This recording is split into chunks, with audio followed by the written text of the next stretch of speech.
Halo teman-teman, selamat datang di podcast Latsar CPNS 2026. Saya Muhammad Arifin sebagai host.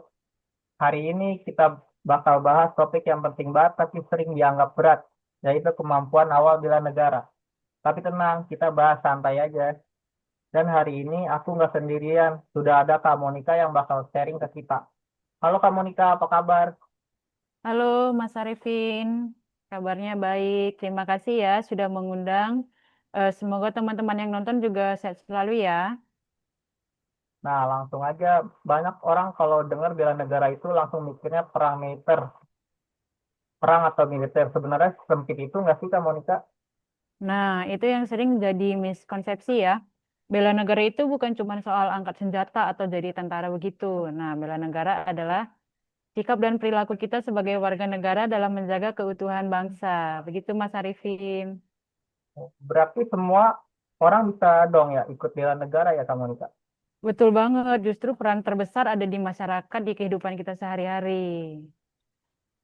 Kalau kita masuk ke topik utamanya Kak Monika, sebenarnya apa sih yang dimaksud dengan kemampuan awal bela negara?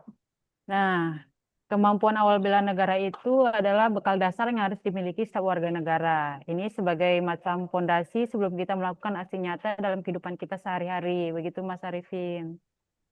Oh, bisa dijelasin nggak detailnya apa aja unsurnya Kak Monika?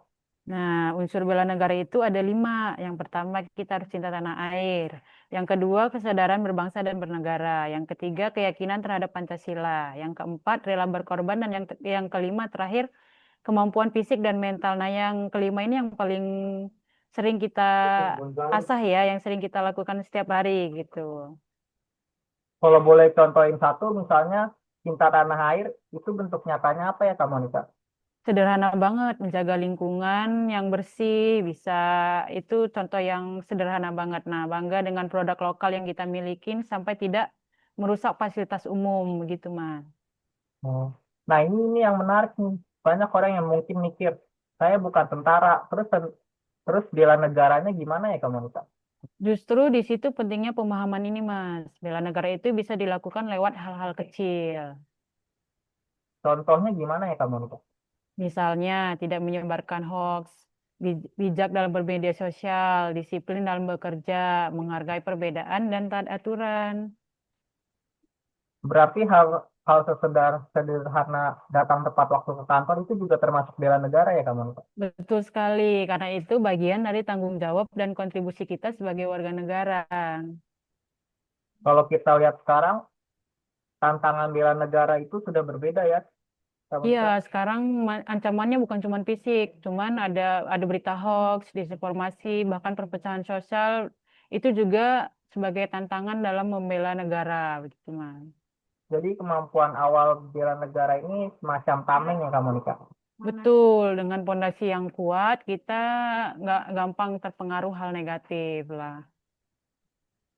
Menarik banget ya obrolan kita hari ini. Ternyata negara itu nggak harus besar. Ternyata bela negara itu nggak harus besar dan heroik ya kak. Betul, ya. Justru dimulai dari hal kecil dan dari diri sendiri kita dulu, Mas. Oke, terima kasih banyak Kak Monika atas insight-nya hari ini. Terima kasih kembali, Mas Arifin. Semoga bermanfaat. Dan untuk teman-teman, jangan lupa ya, bela negara itu bukan soal siapa yang paling kuat, tapi siapa yang paling peduli. Sampai jumpa di episode berikutnya.